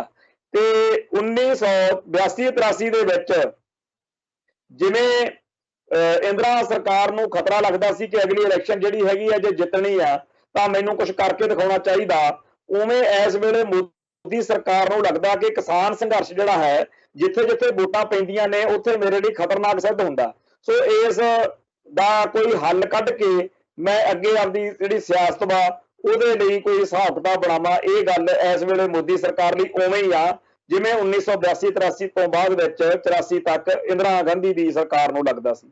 ਸੋ ਜਿਵੇਂ ਪੰਜਾਬ ਉਦੋਂ ਇੱਕ ਬਰੂਦ ਦੇ ਢੇਰ ਤੇ ਬੈਠਾ ਦਿਖਦਾ ਸੀ, ਅੱਜ ਫਿਰ ਪੰਜਾਬ ਜਿਹੜਾ ਹੈਗਾ ਉਹ ਬਰੂਦ ਦੇ ਢੇਰ ਤੇ ਬੈਠਾ। ਤੇ ਇੱਥੇ ਕੁਝ ਖੂਨੀ ਵਾਰਦਾਤਾਂ ਕਰਾ ਕੇ ਜਦੋਂ ਮਰਜ਼ੀ ਪੰਜਾਬ ਦੇ ਸਿੱਖਾਂ ਦੇ ਉੱਤੇ ਜ਼ੁਲਮ ਕਰਨ ਲਈ ਮਾਹੌਲ ਤਿਆਰ ਕੀਤਾ ਜਾ ਸਕਦਾ। ਫਿਰ ਕਹਿਣਗੇ ਜੀ ਸੁਭਾਵਿਕ ਪ੍ਰਤੀਕਰਮ ਹੋਇਆ। ਸੁਭਾਵਿਕ ਪ੍ਰਤੀਕਰਮ ਵਾਲੀ ਗੱਲ ਜਿਵੇਂ ਇੰਦਰਾ ਗਾਂਧੀ ਦੇ ਕਤਲ ਤੋਂ ਬਾਅਦ ਵਿੱਚ ਸਾਰੇ ਭਾਰਤ ਵਿੱਚ ਸਿੱਖਾਂ ਦਾ ਕਤਲੇਆਮ ਕਰਕੇ ਬਾਅਦ ਚ ਕਹਿ ਦਿੱਤਾ ਗਿਆ ਸੀ ਕਿ ਜੀ ਇਹ ਸੁਭਾਵਿਕ ਪ੍ਰਤੀਕਰਮ ਹੋਇਆ। ਸੋ ਇਸ ਵੇਲੇ ਜਿਹੜਾ ਵੀ ਕੋਈ ਬੰਦਾ ਗੱਲ ਕਰਦਾ ਸੱਚੀ ਸੁੱਚੀ, ਉਹਦੇ ਦੁਆਲੇ ਬਹੁਤ ਸਾਰੇ ਇਹੋ ਜਿਹੇ ਲੋਕ ਜਿਨ੍ਹਾਂ ਨੂੰ ਨਾ ਅਕਲ ਆ ਨਾ ਸਮਝ ਆ ਸਥਿਤੀ ਦੀ, ਉਹਨਾਂ ਨੂੰ ਚੁੱਪ ਕਰਾਉਣ ਲੱਗ ਜਾਂਦੇ ਆ ਕਿ ਜੀ ਤੁਸੀਂ ਐ ਨਾ ਕਹੋ, ਉਹ ਨਾ ਕਹੋ, ਜਦੋਂ ਕਿ ਲੋੜ ਹੈਗੀ ਆ ਕਿ ਗੰਭੀਰਤਾ ਦੇ ਨਾਲ ਸਾਰੇ ਹਾਲਾਤ ਦੇ ਉੱਤੇ ਆਪਾਂ ਚਰਚਾ ਕਰੀਏ, ਖੁੱਲੇ ਮਨ ਦੇ ਨਾਲ ਦੇਖੀਏ ਕਿ ਸਾਡੇ ਪੱਲੇ ਕੀ ਆ, ਅਸੀਂ ਕਿਵੇਂ ਬਚ ਸਕਦੇ ਆ ਇਸ ਖੂਨ ਖਰਾਬੇ ਤੋਂ। ਮੈਂ ਇੱਥੇ ਗੱਲ ਬੜੇ ਜਿਹੜਾ ਦਾਅਵੇ ਨਾਲ ਇਹ ਕਹਿਣੀ ਚਾਹੁੰਦਾ ਕਿ ਪਿਛਲੇ 15-20 ਸਾਲ ਤੋਂ ਜਦੋਂ ਤੋਂ ਸੋਸ਼ਲ ਮੀਡੀਆ ਆਇਆ, ਪੰਜਾਬ ਦੇ ਵਿੱਚ 200 ਇਹੋ ਜਿਹਾ ਲੰਡੂ ਬੰਦਾ ਖੜਾ ਕੀਤਾ ਗਿਆ ਜਿਹਦਾ ਉਹਦੇ ਮਹੱਲੇ ਦੇ ਲੋਕਾਂ 'ਚ ਵੀ ਕੋਈ ਅਦਬ ਸਤਿਕਾਰ ਨਹੀਂ, ਪਰ ਉਹਨਾਂ ਨੂੰ ਨੈਸ਼ਨਲ ਹੀਰੋ ਵਾਂਗੂ ਪੰਜਾਬ ਦੇ ਵਿੱਚ ਜਿਹੜਾ ਹੈਗਾ ਮੀਡੀਆ ਦੇ ਰਾਹੀਂ ਪੇਸ਼ ਕੀਤਾ ਜਾਂਦਾ। ਉਹ ਬਣ ਨਹੀਂ ਪਾਏ ਪਰ ਬਣਾਉਣ ਦਾ ਯਤਨ ਪੂਰਾ ਕੀਤਾ ਜਾਂਦਾ ਵੀ ਜਿਵੇਂ ਉਹ ਬਹੁਤ ਵੱਡੇ ਜਿਹੜੇ ਨੇਗੇ ਹਿੰਦੂ ਲੀਡਰ ਹੋਣ। ਹਾਲਾਂਕਿ ਹਿੰਦੂ ਸਮਾਜ ਪੰਜਾਬ ਦਾ ਜਿਹੜਾ ਕਿ ਸਿੱਖ ਮਸਲਿਆਂ ਤੇ ਪੰਜਾਬ ਦੇ ਮਸਲਿਆਂ ਤੇ ਵੀ ਕੋਈ ਚੰਗੀ ਭੂਮਿਕਾ ਨਹੀਂ ਨਿਭਾਉਂਦਾ, ਉਹ ਵੀ ਉਹਨਾਂ ਨੂੰ ਮਾਨਤਾ ਦੇਣ ਨੂੰ ਤਿਆਰ ਨਹੀਂ। ਇਹ ਇੱਕ ਗੱਲ ਤਾਂ ਹੈ, ਪਰ ਇਹੋ ਜਿਹੇ ਹਰ ਸ਼ਹਿਰ ਦੇ ਵਿੱਚ ਬੰਦੇ ਜਿਹੜੇ ਆ ਉਹ ਪੈਦਾ ਕੀਤੇ ਗਏ ਨੇ, ਉਭਾਰੇ ਗਏ ਨੇ। ਜਿਵੇਂ ਸੁਧੀਰ ਸੂਰੀ ਜਿਹੜਾ ਹੈ ਉਹ ਇੱਥੇ ਲੁਧਿਆਣੇ 'ਚ ਅੰਮ੍ਰਿਤਸਰ 'ਚ, ਇਵੇਂ ਲੁਧਿਆਣੇ 'ਚ ਇੱਕ ਟੰਡਨ ਆ, ਲੁਧਿਆਣੇ 'ਚ ਤਾਂ ਕਈ ਨੇਗੇ, ਇਵੇਂ ਇੱਕ ਸੰਜੀਵ ਘਨੌਲੀ ਆ, ਹੋਰ ਬੜੇ ਨੇ। ਇਹ ਸਾਰੇ ਦੇ ਸਾਰੇ ਜਿਹੜੇ ਹਿੰਦੂ ਕੱਟੜਪੰਥੀਆਂ ਬਣ ਕੇ ਬੜੀਆਂ ਭੈੜੀਆਂ ਭੱਦੀਆਂ ਤੇ ਭੜਕਾਹਟ ਵਾਲੀਆਂ ਗੱਲਾਂ ਸਿੱਖਾਂ ਦੇ ਖਿਲਾਫ ਬੋਲਦੇ ਕਰਦੇ ਆ, ਫਿਰ ਆਪ ਹੀ ਰੌਲਾ ਪਾ ਲੈਂਦੇ ਆ ਵੀ ਸਾਡੇ ਤੇ ਹਮਲਾ ਹੋ ਗਿਆ, ਫਿਰ ਆਪ ਹੀ ਜਿਹੜਾ ਹੈਗਾ ਪੁਲਿਸ ਇਹਨਾਂ ਨੂੰ ਸਿਕਿਉਰਟੀਆਂ ਦਿੰਦੀ ਆ ਤੇ ਇਹਨਾਂ ਦੇ ਕੋਲ ਵਧੀਆ ਸਾਧਨ, ਵਧੀਆ ਗੱਡੀਆਂ, ਬੜਾ ਕੁਛ ਇਹਨਾਂ ਨੇ ਰੱਖਿਆ ਹੁੰਦਾ। ਤੇ ਇਹਨਾਂ ਸਾਰਿਆਂ ਦੇ ਮਗਰ ਕਿਹੜੀ ਧਿਰ ਵਾ, ਇਹ ਕਿਸੇ ਨੂੰ ਲੁਕੀ ਛਿਪੀ ਗੱਲ ਨਹੀਂ ਕਿ ਭਾਰਤੀ ਖੁਫੀਆ ਏਜੰਸੀਆਂ ਦੇ ਜਿਹੜੇ ਨੈਟਵਰਕ ਦਾ ਇਹ ਹਿੱਸਾ ਨੇ। ਇਹਨਾਂ ਦਾ ਕੰਮ ਆ ਕਿ ਸਿੱਖ ਜਜ਼ਬਾਤਾਂ ਦੀ ਜਿਹੜੀ ਹੈਗੀ ਆ, ਸਿੱਖ ਜਜ਼ਬਾਤਾਂ ਨੂੰ ਭੜਕਾਓ ਤੇ ਸਿੱਖ ਨੌਜਵਾਨਾਂ ਦੀ ਨਿਸ਼ਾਨਦੇਹੀ ਜਿਹੜੀ ਆ ਉਹ ਕੀਤੀ ਜਾ ਸਕੇ। ਸੋ ਬਹੁਤ ਭੈੜੀਆਂ ਘਟੀਆ ਤੇ ਨਕਮੀਆਂ ਗੱਲਾਂ ਕਰਨ ਵਾਲਾ ਜਿਹੜਾ ਇਹ 100-200 ਬੰਦਾ ਹੈ, ਇਹਦੇ ਵਿੱਚੋਂ 30-40 ਇਹੋ ਜਿਹੇ ਨੇ ਜਿਨ੍ਹਾਂ ਦੇ ਜਦੋਂ ਮਰਜੀ ਜਦੋਂ ਕੋਈ ਉਹਨਾਂ ਦੀ ਮੌਤ ਹੋ ਜੇ, ਕੋਈ ਕਤਲ ਹੋ ਜੇ ਜਾਂ ਕਾਤਲਾਨਾ ਹਮਲਾ ਹੋ ਜੇ ਤਾਂ ਸਿੱਖਾਂ ਨੇ ਜਾਂ ਹਿੰਦੂਆਂ ਨੇ ਜਾਂ ਆਮ ਬੰਦਿਆਂ ਨੇ ਇਹੀ ਸੋਚਣਾ ਕਿ ਇੰਨੇ ਲੰਮੇ ਸਮੇਂ ਤੋਂ ਇਹ ਕਾਲੇ ਕਾਰੇ ਕਰਦੇ ਸੀ, ਕਿਸੇ ਦਾ ਖੂਨ ਖੋਲਿਆ ਹੋਣਾ, ਜਿੰਨਾ ਇਹ ਸਿੱਖਾਂ ਨੂੰ ਚੜਾਉਂਦੇ ਸੀ ਕਿਸੇ ਨੇ ਠੋਕਤਾ ਹੋਣਾ। ਪਰ ਸੋਚੋ ਕਿ ਇਹ ਬੰਦਿਆਂ ਦੇ ਮਰਨ ਨਾਲ ਜਾਂ ਮਾਰਨ ਨਾਲ ਸਿੱਖਾਂ ਨੂੰ ਕੀ ਇਹਦੇ ਚੋਂ ਲੱਭਣਾ ਕਰਨਾ। ਇਹੋ ਜਿਹਾ 100 ਜਿਹੜੇ ਕੁੱਤੇ ਅਜੇ ਭੌਂਕਦੇ ਹੋਣ ਤਾਂ ਵੀ ਸਿੱਖਾਂ ਨੂੰ ਕੋਈ ਫਰਕ ਨਹੀਂ ਪੈਂਦਾ। ਪਰ ਇਸ ਵੇਲੇ ਜਿਹੜਾ ਮਾਹੌਲ ਅੱਜ ਨੇ, ਹੁਣ ਬੜੀ ਲੋੜ ਆ ਭਾਰਤੀ ਖੁਫੀਆ ਏਜੰਸੀਆਂ ਨੂੰ, ਮੋਦੀ ਸਰਕਾਰ ਨੂੰ, ਭਗਵੇਂ ਏਜੰਡੇ ਵਾਲਿਆਂ ਨੂੰ ਕਿ ਸਾਰੇ ਭਾਰਤ ਦੇ ਵਿੱਚ ਸਿੱਖਾਂ ਦੇ ਖਿਲਾਫ ਇੱਕ ਮਾਹੌਲ ਜੇ ਤਿਆਰ ਕਰਨਾ ਹੋਵੇ ਤਾਂ ਏਜੰਸੀਆਂ ਵਾਲੇ ਆਪ ਹੀ ਆਪਦੇ ਬੰਦਿਆਂ ਰਾਹੀਂ ਇਹਨਾਂ ਵਿੱਚੋਂ 5-10 ਦੇ ਕਤਲ ਕਰਵਾ ਦੇਣ। ਜਦੋਂ ਅਖਬਾਰ ਤੇ ਖਬਰ ਆਊਗੀ ਜਾਂ ਮੀਡੀਆ 'ਚ ਭਸੀਨ ਜਾਂ ਟੰਡਨ ਜਾਂ ਫਲਾਨਾ ਘਨੌਲੀ, ਉਹਦੇ ਜਦੋਂ ਕਤਲ ਦੀ ਖਬਰ ਆਊਗੀ ਨਾ ਕਿ ਜੀ 2 ਅਣਪਛਾਤੇ ਬੰਦੇ ਆਏ ਮੋਟਰਸਾਈਕਲ ਤੇ AK-47 ਨਾਲ ਬਰਸਟ ਮਾਰਿਆ ਤੇ ਮਰ ਗਏ, ਫਲਾਨਾ ਮਰ ਗਿਆ, ਤਾਂ ਆਮ ਬੰਦੇ ਨੇ ਇਹੀ ਸੋਚਣਾ ਵੀ ਲਓ ਵੀ ਸਿੰਘਾਂ ਨੇ ਕੰਮ ਕਰਤਾ। ਪਰ ਇਹ ਜ਼ਰੂਰੀ ਨਹੀਂ।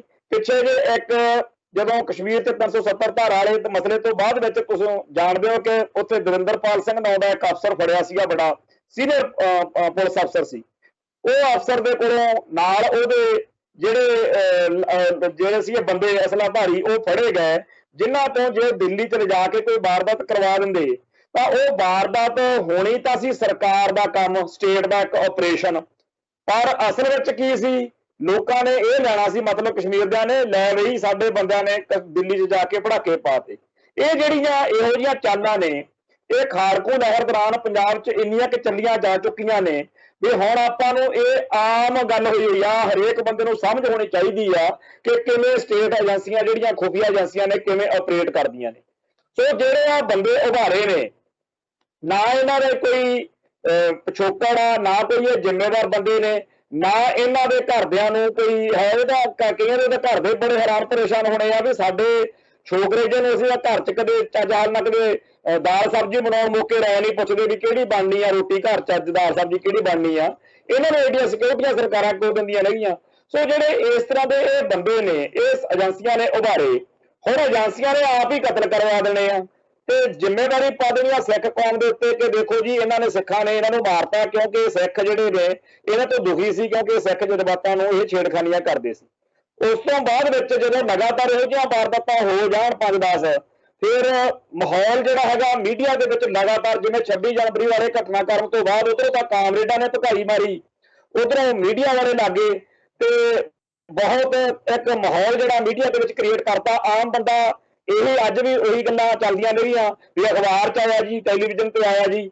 ਅਸੀਂ ਵਿੱਚ ਦੀ ਲੰਘੇ ਹੋਏ ਲੋਕ ਆ, ਮੈਂ ਇਸ ਸੰਘਰਸ਼ ਦਾ ਹਿੱਸਾ ਰਿਹਾ ਤੇ ਜਦੋਂ ਅਸੀਂ ਜੇਲ੍ਹਾਂ ਥਾਣਿਆਂ ਕਚਹਿਰੀਆਂ ਵਿੱਚ ਦੀ ਲੰਘਣ ਤੋਂ ਬਾਅਦ ਅੱਜ ਇਸ ਪੜਾਅ ਤੇ ਪਹੁੰਚ ਗਏ ਆ ਜ਼ਿੰਦਗੀ ਦੇ, ਤਾਂ ਅੱਜ ਹਾਸਾ ਆਉਂਦਾ ਕਿ ਕਿਵੇਂ ਲੋਕ ਕਹਿੰਦੇ ਰਹਿੰਦੇ ਨੇ ਜੀ ਅਖਬਾਰ ਤੇ ਆਇਆ, ਅਖਬਾਰ ਤੇ ਖਬਰ ਆਈ ਹੁੰਦੀ ਆ ਬੜਾ ਖਤਰਨਾਕ ਖਾੜਕੂ ਫੜਿਆ, ਉਹਦੇ ਕੋਲੋਂ ਜੀ ਇੰਨਾ ਸਮਾਨ ਫੜਿਆ, ਇੰਨਾ ਬਰੂਦ ਫੜਿਆ, ਇੰਨੀ AK-47 ਆਹ ਫੜਿਆ। ਉਹ ਬੰਦੇ ਨੂੰ ਜਦੋਂ ਉਹਦੇ ਘਰੇ ਜਾ ਕੇ ਕੋਈ ਮੀਡੀਆ ਵਾਲਾ ਪੁੱਛੇ, ਉਹ ਕਹਿੰਦੇ ਜੀ ਇਹ ਤਾਂ ਘਰੋਂ ਲੈ ਕੇ ਗਏ ਨੇ ਤੇ ਕਿਹਾ ਵੀ ਪੁੱਛ-ਗਿੱਛ ਕਰਨੀ ਆ। 2-3 ਦਿਨ ਰੋਜ਼ ਕਹਿ ਕੇ ਮੁੜਦੇ ਰਹੇ ਆ। ਪਰਸੋਂ ਵੀ ਅਸੀਂ ਗਏ ਆ, ਚਾਹ ਪਾਣੀ ਕੱਪੜੇ ਲੀੜੇ ਦੇ ਕੇ ਆਏ ਆ।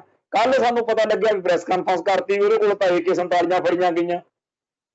ਇਹ ਵਾਰਦਾਤਾਂ ਇਹੋ ਜਿਹੀਆਂ ਪੰਜਾਬ ਦੇ ਵਿੱਚ ਬਾਹਲੀਆਂ ਨਹੀਂ ਤਾਂ 10 ਲੱਖ ਘਟਨਾਵਾਂ ਇਹੋ ਜਿਹੀਆਂ ਹੋਣਗੀਆਂ ਜਦੋਂ ਭੋਲੇ ਭਾਲੇ ਨੌਜਵਾਨਾਂ ਨੂੰ ਘਰੋਂ ਫੜ ਕੇ ਤੇ ਦੂਜੇ ਦਿਨ ਜਿਹੜਾ ਟੈਲੀਵਿਜ਼ਨ ਤੇ ਦੇਖ ਕੇ ਜਾਂ ਅਖਬਾਰ ਪੜ੍ਹ ਕੇ ਕਈ ਜਿਹੜੇ ਭੋਲੇ ਪੰਛੀ ਆ ਵਿਚਾਰੇ, ਜਿਨ੍ਹਾਂ ਨਾਲ ਕਦੇ ਬੀਤੀ ਨਹੀਂ ਹੁੰਦੀ, ਜਿਹਨਾਂ ਨੂੰ ਅਕਲ ਨਹੀਂ ਹੁੰਦੀ, ਉਹ ਨਾਲੇ ਤਾਂ ਚਾਹ ਦੇ ਵਿੱਚ ਬਿਸਕੁਟ ਜਾਂ ਲਵੇੜ ਕੇ ਖਾਈ ਜਾਣਗੇ, ਨਾਲੇ ਕਰਨਗੇ ਉਹ ਹੋਏ ਤਾਂ ਸਰਕਾਰ ਨੇ ਬਚਾ ਲਿਆ, ਤਾਂ ਆਪਣੇ ਗਵਾਂਢ ਰਹਿੰਦਾ ਸੀ ਤਾਂ ਬੜਾ ਖਤਰਨਾਕ ਨਿਕਲਿਆ।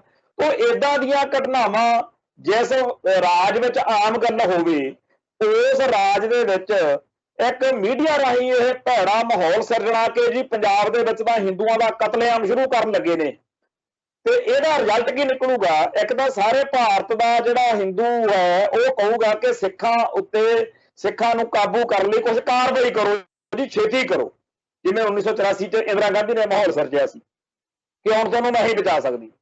ਦੇਖੋ ਜੀ ਪੰਜਾਬ ਦੇ ਵਿੱਚ ਨਿੱਤ ਬੱਸਾਂ ਤੋਂ ਕੱਢ ਕੇ ਮਾਰਦੇ ਆ। ਦੂਜੀ ਗੱਲ, ਜਿਹੜਾ ਪੰਜਾਬ ਦਾ ਭਾਜਪਾ ਦਾ ਕੇਡਰ ਵਾ ਉਹ ਪਹਿਲਾਂ ਖੂੰਜੇ ਲੱਗਿਆ ਹੋਇਆ, ਅੱਜ ਉਹਨੂੰ ਕੋਈ ਬੇੜਾ ਵੱਟੇ ਨਹੀਂ ਸਿਆਣਦਾ। ਪੰਜਾਬ 'ਚ BJP ਨੂੰ ਕੋਈ ਵੋਟ ਨਹੀਂ ਪੈਂਦੀ। ਪਰ ਜੇਕਰ ਪੰਜਾਬ ਦੇ ਹਿੰਦੂ ਨੂੰ ਇਹ ਲੱਗਣ ਲਾ ਦਿੱਤਾ ਜਾਵੇ ਕਿ ਕਾਂਗਰਸ ਅਤੇ ਬਾਦਲ ਦਲ ਤਾਂ ਦੇਖੋ ਜੀ ਤੁਹਾਡੇ ਖਿਲਾਫ ਨੇ, ਇਹ ਤਾਂ ਸਹੀ ਗੱਲ ਕਰਦੇ ਨਹੀਂ, पर आ मोदी वाले भाजपा वाले भगवे ब्रिगेड वाले करके आप बच सकते हैं, इन्हों वोटां पाओ। सो हिंदू वोट बैंक का ध्रुवीकरण करने लई, हिंदू वोट बैंक नूं आपदे पक्ष विच भुगताउण लई मोदी सरकार एजेंसियां दे राहीं पंजाब दे विच हिंदू कट्टरपंथी जिहड़े उभारे गए ने उन्हां दे कतल करवा सकदी है। ते उन्हां कतलों का लाहा सियासी तौर के उत्ते लैण दे लई उन्हां नूं इस वेले बड़ी भारी लोड़ आ। पर जेकर वो पंजाब सरकार के आसरे ते रहण जां पंजाब पुलिस के आसरे ते रहण तां लगदा उन्हां नूं कि शायद गल ना बने। ਉਹ ਤਾਂ ਉਹਨਾਂ ਨੇ NIA ਬਣਾई ਹੋਈ ਆ ਵੀ ਸਾਰੇ ਭਾਰਤ ਦੇ ਵਿੱਚੋਂ ਜਿਹਨੂੰ ਮਰਜ਼ੀ ਜਿੱਥੋਂ ਮਰਜ਼ੀ ਚੱਕ ਕੇ ਲੈ ਕੇ ਜਾ ਸਕਦੇ ਆ। ਪਰ ਹੁਣ ਉਹਨਾਂ ਨੂੰ ਲੋੜ ਲੱਗਦਾ ਹੈ ਕਿ ਇੱਥੇ ਲੋਕਲ ਤੌਰ ਦੇ ਉੱਤੇ ਹੈ। ਸੋ ਉਹਨਾਂ ਨੇ ਅੰਮ੍ਰਿਤਸਰ, ਗੁਰਦਾਸਪੁਰ, ਇਹ ਸਾਰਾ ਜਿਹੜਾ ਬਾਰਡਰ ਵਾ ਸਿਰੇ ਤੱਕ, ਇਹਦੇ ਉੱਤੇ 50 ਕਿਲੋਮੀਟਰ ਤੱਕ ਦਾ ਹੁਣ ਇਲਾਕਾ ਜਿਹੜਾ ਹੈ ਉਹ BSF ਦੇ ਹਵਾਲੇ ਕਰਤਾ। BSF ਵਾਲੇ ਜਿਹੜੇ ਨੇ ਉਹਨਾਂ ਦਾ ਕੰਮ ਬਾਰਡਰ ਦੇ ਉੱਤੇ ਰਾਖੀ ਕਰਨਾ ਹੁੰਦਾ, ਤੇ ਜੇਕਰ ਉਹ ਅੱਗੇ 50 ਕਿਲੋਮੀਟਰ ਤੱਕ ਕਾਰਵਾਈਆਂ ਕਰਾਉਣਗੇ, ਜੇਕਰ ਉਹ ਆਮ ਮਸਲਿਆਂ ਦੇ ਵਿੱਚ ਲੋਕਾਂ ਦੀ ਦਖਲਅੰਦਾਜ਼ੀ ਕਰਨਗੇ, ਜਿਵੇਂ ਐਮਰਜੈਂਸੀ ਮੌਕੇ ਜਾਂ ਜਿਵੇਂ ਜਦੋਂ ਪ੍ਰੈਜ਼ੀਡੈਂਟ ਰੂਲ ਸੀ, ਰਾਸ਼ਟਰਪਤੀ ਰਾਜ ਸੀ, ਗਵਰਨਰੀ ਰਾਜ ਜਦੋਂ ਹੁੰਦਾ ਉਦੋਂ ਫੌਜ ਜਿਹੜੀ ਆ ਉਹਦੇ ਕੋਲ ਫਿਰ ਜਾਣਾ ਪੈਂਦਾ ਨਿੱਕੇ ਮੋਟੇ ਮਸਲਿਆਂ ਲਈ ਵੀ। ਹੁਣ ਇੱਥੇ ਰਾਸ਼ਟਰਪਤੀ ਰਾਜ ਤਾਂ ਲੱਗਿਆ ਨਹੀਂ ਹੋਇਆ, ਗਵਰਨਰ ਰਾਜ ਤਾਂ ਲੱਗਿਆ ਨਹੀਂ ਹੋਇਆ, ਮੁੱਖ ਮੰਤਰੀ ਇੱਥੇ ਚੁਣੀ ਹੋਈ ਸਰਕਾਰ ਕੰਮ ਕਰਦੀ ਹੈ, ਤੇ ਉਹ ਕਾਂਗਰਸ ਸਰਕਾਰ ਨੂੰ ਭਰੋਸੇ 'ਚ ਲੈਣ ਦੀ ਬਜਾਏ ਉਹ ਚੀਕਾਂ ਮਾਰਦੇ ਆ ਮੁੱਖ ਮੰਤਰੀ ਹੋਣੀ ਕਿ ਜੀ ਗਲਤ ਹੋ ਗਿਆ। ਪਰ ਇੱਥੇ ਕੋਈ ਸੁਣਵਾਈ ਨਾ ਪਹਿਲਾਂ ਕਦੇ ਹੋਈ ਆ ਨਾ ਹੋਣੀ ਆ। ਜਿਨ੍ਹਾਂ ਲੋਕਾਂ ਨੂੰ ਇਹ ਲੱਗਦਾ ਕਿ ਲਓ ਜੀ ਹੁਣ ਵਿਰੋਧ ਹੋਊਗਾ ਤੇ ਪਿੱਛੇ ਇਹ ਕਾਨੂੰਨ ਵਾਪਸ ਲੈ ਲਿਆ ਜਾਊਗਾ, ਉਹ ਇਹ ਗੱਲ ਦੇ ਵਿੱਚ ਬੜੇ ਵੱਡੇ ਭੁਲੇਖੇ 'ਚ ਆ। ਜਿਹੜੇ ਕਾਲੇ ਕਾਨੂੰਨ ਨੇ ਇਹਦੇ ਉੱਤੇ ਜਿੱਡੀ ਵੱਡੀ ਟੱਕਰ ਇੰਡੀਆ ਨੂੰ, ਮੋਦੀ ਸਰਕਾਰ ਨੂੰ ਕਿਸਾਨ ਸੰਘਰਸ਼ ਨੇ ਦਿੱਤੀ ਹੈ, ਤੇ ਸਾਰੇ ਸੰਸਾਰ ਵਿੱਚ ਥੂ ਹੁੰਦੀ ਆ ਮੋਦੀ ਸਰਕਾਰ ਦੀ, ਭਗਵੇਂ ਬ੍ਰਿਗੇਡ ਦੀ। ਪਰ ਉਹ ਅਡੋਲ ਨੇ, ਉਹ ਕਹਿੰਦੇ ਵੀ ਸਾਨੂੰ ਜੋ ਮਰਜ਼ੀ ਹੋ ਜੇ ਅਸੀਂ ਕਾਲੇ ਕਾਨੂੰਨ ਵਾਪਸ ਨਹੀਂ ਲੈਣੇ। ਇਹੀ ਗੱਲ ਅੱਜ ਮੰਨ ਲਿਓ ਚਾਹੇ ਕੱਲ ਮੰਨ ਲਿਓ, ਇਹੀ ਗੱਲ ਇਸ ਮਸਲੇ ਤੇ ਰਹਿਣੀ ਆ ਕਿ ਜੀ ਅਸੀਂ 50 ਕਿਲੋਮੀਟਰ ਦਾ ਜਿਹੜਾ ਇਲਾਕਾ ਫੌਜ ਦੇ ਹਵਾਲੇ, BSF ਦੇ ਹਵਾਲੇ ਕਰਤਾ, ਅਸੀਂ ਇਹ ਨੋਟੀਫਿਕੇਸ਼ਨ ਹੁਣ ਰੱਦ ਨਹੀਂ ਕਰਨਾ। ਤੇ ਇਸ ਗੱਲ ਦੇ ਵਿੱਚ ਇੱਕ ਚੀਜ਼ ਦਾ ਖਿਆਲ ਰੱਖਣ ਦੀ ਲੋੜ ਆ ਵੀ ਜਿਹੜੀ ਅਖਬਾਰ ਨੇ ਵੀ, ਪੰਜਾਬੀ ਟ੍ਰਿਬਿਊਨ ਨੇ ਵੀ ਗੱਲ ਲਿਖੀ ਆ ਵੀ ਇੱਥੇ ਕੋਈ ਇਹੋ ਜਿਹੀ ਐਮਰਜੈਂਸੀ ਵਾਲੇ ਹਾਲਾਤ ਤਾਂ ਹੈ ਨਹੀਂਗੇ ਵੀ ਬਹੁਤ ਭਾਰੀ ਕੋਈ ਗੜਬੜ ਹੋ ਗਈ ਆ ਬਾਰਡਰਾਂ ਦੇ ਉੱਤੇ ਤੇ ਜੀ ਛੇਤੀ ਇਹ ਕੰਮ ਜਿਹੜਾ ਹੈਗਾ ਕਰਿਆ ਜਾਵੇ। ਇਹਦਾ ਰਿਜ਼ਲਟ, ਇਹਦਾ ਜਿਹੜਾ ਮਨ ਦੇ ਵਿੱਚ ਗੱਲ ਜਦੋਂ ਆਉਂਦੀ ਹੈ, ਇਸ ਗੱਲ ਤੋਂ ਬਾਅਦ ਉਹ ਸਿੱਧਾ ਆਉਂਦਾ ਕਿ ਇਹ ਸਿਆਸੀ ਲਾਹਾ ਲੈਣ ਲਈ ਆ। ਇਹ ਮੁਲਕ ਦੀ ਰਾਖੀ ਜਾਂ ਨਸ਼ੇ ਵਾਲੀ ਗੱਲ ਜਾਂ ਕੋਈ ਹੋਰ ਗੱਲਾਂ ਨਹੀਂ ਹੈਗੀਆਂ। ਇਹ ਸਿੱਧੇ ਤੌਰ ਦੇ ਉੱਤੇ ਮੋਦੀ ਸਰਕਾਰ ਨੇ ਹਿੰਦੂ ਵੋਟ ਬੈਂਕ ਨੂੰ ਮਜ਼ਬੂਤ ਕਰਨ ਦੇ ਲਈ, ਕਿਉਂਕਿ ਜਦੋਂ ਘੱਟ ਗਿਣਤੀਆਂ ਕਲਪਦੀਆਂ ਨੇ ਜਾਂ ਸਿੱਖ ਟੱਪਦੇ ਆ ਵੀ ਮਾਰੇ ਗਏ, ਉਦੋਂ ਜਿਹੜਾ ਹਿੰਦੂ ਵੋਟ ਬੈਂਕ ਆ ਨਾ ਉਹਨੂੰ ਬੜੀ ਖੁਸ਼ੀ ਚੜ੍ਹਦੀ ਆ ਕਿ ਮੋਦੀ ਬੜਾ ਕਮਾਲ ਦਾ, ਜਿਹਨੇ ਚੀਕਾਂ ਪਵਾਤੀਆਂ ਸਾਰਿਆਂ ਦੀਆਂ। ਉਹ ਇਹੋ ਜਿਹੀਆਂ ਬਹੁਤ ਸਾਰੀਆਂ ਜਿਹੜੀਆਂ ਵੀਡੀਓਜ਼ ਨੇ, ਬਹੁਤ ਸਾਰੀਆਂ ਆਡੀਓ ਵੀਡੀਓਜ਼ ਜਿਹੜੀਆਂ ਨੇ ਉਹ ਇਸ ਵੇਲੇ ਸੋਸ਼ਲ ਮੀਡੀਆ ਤੇ ਚੱਲ ਰਹੀਆਂ ਨੇ, ਕਿਉਂਕਿ ਕਲੱਬ ਹਾਊਸ ਤੇ ਹੋਰ ਬਹੁਤ ਸਾਰੀਆਂ ਇਹੋ ਜਿਹੀਆਂ ਵੈਬਸਾਈਟਾਂ ਤੇ ਇਹੋ ਜਿਹੀਆਂ ਚੀਜ਼ਾਂ ਆਈਆਂ ਨੇ ਜਿਨ੍ਹਾਂ ਵਿੱਚ ਹਿੰਦੂ ਕੱਟੜਪੰਥੀ ਆਪਸ ਵਿੱਚ ਹੀ ਡਿਸਕਸ਼ਨ ਕਰ ਰਹੇ ਨੇ ਕਿ ਆਉਣ ਵਾਲੇ ਦਿਨਾਂ ਦੇ ਵਿੱਚ ਦੇਖੀ ਚੱਲਿਓ ਤੁਸੀਂ ਇਹੋ ਜਿਹੇ ਹਾਲਾਤ ਬਣਾ ਦਿਆਂਗੇ ਕਿ ਸਿੱਖ ਜਿਹੜੇ ਨੇ ਜਾਂ ਹੋਰ ਘੱਟ ਗਿਣਤੀਆਂ ਨੇ ਉਹ ਨਿਰਕੜੀਆਂ ਲੈਂਦੇ ਫਿਰਨਗੇ। ਤੋਂ ਬਾਹਰ ਵੀ ਇਹਨਾਂ ਦੀ ਕਿਤੇ ਸੁਣਵਾਈ ਨਹੀਂ ਹੋਊਗੀ ਤੇ ਇੱਥੇ ਵੀ ਇਹਨਾਂ ਨੂੰ ਪੂਰੀ ਤਰ੍ਹਾਂ ਨਾਨੀ ਚੇਤੇ ਕਰਾ ਦਿਆਂਗੇ। ਘੱਟੋ ਘੱਟ 5 ਇਹੋ ਜਿਹੀਆਂ ਖਤਰਨਾਕ ਜਿਹੜੀਆਂ ਡਿਸਕਸ਼ਨ ਵਾਲੀਆਂ ਆਡੀਓਜ਼ ਨੇ ਉਹ ਇਸ ਵੇਲੇ ਸਿੱਖ ਸਫਾ ਦੇ ਵਿੱਚ ਬੜੀ ਚਰਚਾ ਦਾ ਵਿਸ਼ਾ ਬਣੀਆਂ ਹੋਈਆਂ ਨੇ, ਜਿਹਦੇ ਵਿੱਚ ਬਹੁਤ ਜ਼ਿਆਦਾ ਲੰਬਾ ਚੌੜਾ ਜਿਹੜਾ ਚਰਚਾ ਕੁਝ ਹਿੰਦੂ ਕੱਟੜਪੰਥੀ ਕਰ ਰਹੇ ਨੇ ਕਿ ਕਿਵੇਂ ਪੰਜਾਬ ਨੂੰ ਜਾਂ ਸਿੱਖ ਕੌਮ ਨੂੰ ਕ੍ਰਸ਼ ਕਰਨਾ ਹੈ। ਉਹ ਜਿਹੜੀਆਂ ਸਿੱਖੀ ਨੂੰ ਜਾਂ ਸਿੱਖਾਂ ਨੂੰ ਕ੍ਰਸ਼ ਕਰਨ ਵਾਲੀਆਂ ਉਹ ਗੱਲਾਂ ਬਾਤਾਂ ਕਰਦੇ ਆ, ਉਹਦੇ ਵਿੱਚ ਵੀ ਮੋਟੇ ਤੌਰ ਤੇ ਇਹੀ ਆ ਕਿ ਹਰ ਉਹ ਸਿੱਖ ਜਿਹੜਾ ਪੰਥ ਨੂੰ, ਕੌਮ ਨੂੰ, ਧਰਮ ਨੂੰ, ਬੋਲੀ ਨੂੰ, ਸੱਭਿਆਚਾਰ ਨੂੰ ਪਿਆਰ ਕਰਦਾ, ਉਹਨਾਂ ਲਈ ਐਂਟੀ ਨੈਸ਼ਨਲ ਆ। ਮਤਲਬ ਕਿ ਪਹਿਲਾਂ ਜੇ ਕੋਈ ਉਹਦੇ 'ਚ ਸਵਾਲ ਜਵਾਬ ਕਰਦਾ ਵੀ ਆ, ਉਹਨੂੰ ਪਹਿਲਾਂ ਕਹਿੰਦੇ ਵੀ ਤੂੰ ਐਂ ਦੱਸ ਵੀ ਪਹਿਲਾਂ ਭਾਰਤੀ ਆ, ਤੂੰ ਭਾਰਤ ਨੂੰ ਪਿਆਰ ਕਰਦਾ, ਜੇ ਭਾਰਤ ਨੂੰ ਪਿਆਰ ਕਰਦਾ ਫਿਰ ਤੂੰ ਧਰਮ ਧਰਮ ਵਾਲੀ ਗੱਲ ਛੱਡ, ਧਰਮ ਜਿਹੜੇ ਆ ਉਹ ਬਾਅਦ 'ਚ ਆ, ਪਹਿਲਾਂ ਮੁਲਕ ਆ। ਚੇਤੇ ਕਰੋ ਜਦੋਂ 1947 ਤੋਂ ਬਾਅਦ ਹਾਲਾਤ ਵਿਗੜੇ, ਜਦੋਂ ਸਿੱਖ ਲੀਡਰਸ਼ਿਪ ਨੂੰ ਪਤਾ ਲੱਗਿਆ ਕਿ ਸਾਡੇ ਨਾਲ ਤਾਂ ਧੋਖਾ ਹੋ ਗਿਆ, ਸਾਡੇ ਨਾਲ ਕੀਤੇ ਵਾਅਦੇ ਪੂਰੇ ਨਹੀਂ ਹੋਣੇ। ਮਾਸਟਰ ਤਾਰਾ ਸਿੰਘ ਜੀ ਨੂੰ ਪੁੱਛਿਆ ਗਿਆ, ਜਦੋਂ ਸੰਘਰਸ਼ਾਂ ਦੇ ਲੀਡਰ ਉਹ ਸੀਗੇ, ਕਿ ਜੀ ਤੁਸੀਂ ਜਿਹੜਾ ਹੈ ਤੁਹਾਡੇ ਲਈ ਮੁਲਕ ਪਹਿਲੋਂ ਆ ਕਿ ਤੁਹਾਡੇ ਲਈ ਧਰਮ ਪਹਿਲੋਂ ਆ। ਤਾਂ ਉਹਨਾਂ ਨੇ ਕਿਹਾ ਕਿ ਜਿਹੜਾ ਮੇਰੀ ਜਿਹੜੀ ਕੌਮ ਆ, ਮੇਰਾ ਜਿਹੜਾ ਪੰਥ ਵਾ, ਉਹ ਇਸ ਥਾਂ ਤੇ ਵੱਸਦਾ ਵਾ, ਇਸ ਕਰਕੇ ਮੇਰਾ ਇਹ ਮੁਲਕ ਵਾ। ਜੇ ਮੇਰਾ ਪੰਥ, ਜੇ ਮੇਰੀ ਕੌਮ ਕਿਤੇ ਹੋਰ ਵੱਸਦੀ ਹੁੰਦੀ, ਮੈਂ ਤਾਂ ਇਸ ਮੁਲਕ ਨਾਲ ਮੇਰਾ ਰਿਸ਼ਤਾ ਤਾਂ ਵਾ ਜੇਕਰ ਇੱਥੇ ਮੇਰੀ ਕੌਮ ਵੱਸਦੀ ਆ। ਸੋ ਮੇਰੇ ਲਈ ਕੌਮ ਪਹਿਲੋਂ ਆ, ਮੇਰਾ ਧਰਮ ਪਹਿਲੋਂ ਆ, ਮੇਰਾ ਸਾਰਾ ਕੁਝ ਜਿਹੜਾ ਹੈਗਾ ਪੰਥ ਪਹਿਲੋਂ ਆ। ਪਰ ਅੱਜ ਸਾਤੋਂ ਧੱਕੇ ਨਾਲ ਕਿਹਾ ਜਾ ਰਿਹਾ ਕਿ ਧਰਮ ਨੂੰ ਛੱਡੋ ਜੀ, ਧਰਮ, ਕੌਮ, ਪੰਥ ਨੂੰ ਛੱਡੋ, ਤੁਸੀਂ ਬਸ ਮੁਲਕ ਦੱਸੋ ਪਹਿਲਾਂ ਕੀ ਹੈ। ਤੇ ਜਦੋਂ ਮੁਲਕ ਪਹਿਲਾਂ ਵਾ, ਫਿਰ ਤੁਸੀਂ ਰਾਸ਼ਟਰਵਾਦੀ ਬਣੋ, ਤੁਸੀਂ ਉਹਨਾਂ ਸਾਰੇ ਲੋਕਾਂ ਦਾ ਘਾਣ ਕਰਨ ਕਰਾਉਣ ਦੇ ਵਿੱਚ ਸਾਡੀ ਬਾਹ ਬਣੋ, ਸਾਡੀ ਹਮਾਇਤ ਕਰੋ ਜਿਹੜੇ ਲੋਕ ਕਹਿੰਦੇ ਆ ਕਿ ਸਿੱਖੀ ਦੀ ਚੜ੍ਹਦੀ ਕਲਾ ਕਰਨੀ ਹੈ। ਸਿੱਖੀ ਦੀ ਚੜ੍ਹਦੀ ਕਲਾ ਲੋਚਣ ਵਾਲਿਆਂ ਨੂੰ ਐਂਟੀ ਨੈਸ਼ਨਲ ਗਰਦਾਨਣ ਦਾ ਜਿਹੜਾ ਪ੍ਰੋਜੈਕਟ ਵਾ, ਇਹਦੇ ਵਿੱਚ ਕਾਂਗਰਸ ਦੇ, ਬਾਦਲ ਦਲ ਦੇ ਤੇ ਹੋਰ ਜਿੰਨੇ ਸਿਆਸੀ ਦਲ ਨੇ, ਉਹਨਾਂ ਸਾਰਿਆਂ ਨੇ ਸਰੈਂਡਰ ਕੀਤਾ ਹੋਇਆ। ਕਿਸੇ ਵਿੱਚ ਇੰਨੀ ਅਣਖ ਨਹੀਂ ਕਿ ਸਾਡੇ ਲਈ, ਅਸੀਂ ਠੀਕ ਆ ਕਿ ਭਾਰਤ ਵਿੱਚ ਰਹਿੰਦੇ ਆ, ਇਹਨਾਂ 'ਚ ਤਾਂ ਇੰਨੀ ਜ਼ਰੂਰਤ ਨਹੀਂ ਹੈਗੀ ਕਿ ਠੋਕ ਵਜਾ ਕੇ ਕਹਿ ਸਕਣ ਕਿ ਅਸੀਂ ਖਾਲਿਸਤਾਨ ਦੇ ਹਮਾਇਤੀ ਬੇਸ਼ੱਕ ਨਾ ਹੋਈਏ, ਪਰ ਅਸੀਂ ਖਾਲਸਾਈ ਰਹਿਤ ਦੇ ਹਮਾਇਤੀ ਪੱਕੇ ਆ। ਅਸੀਂ ਸਿੱਖੀ ਦੀ ਚੜ੍ਹਦੀ ਕਲਾ ਲੋਚਦੇ ਆ, ਅਸੀਂ ਪੰਜਾਬ ਦੀ ਧਰਤੀ ਨੂੰ ਸਿੱਖ ਹੋਮਲੈਂਡ ਬਣਾਉਣਾ ਚਾਹੁੰਦੇ ਆ।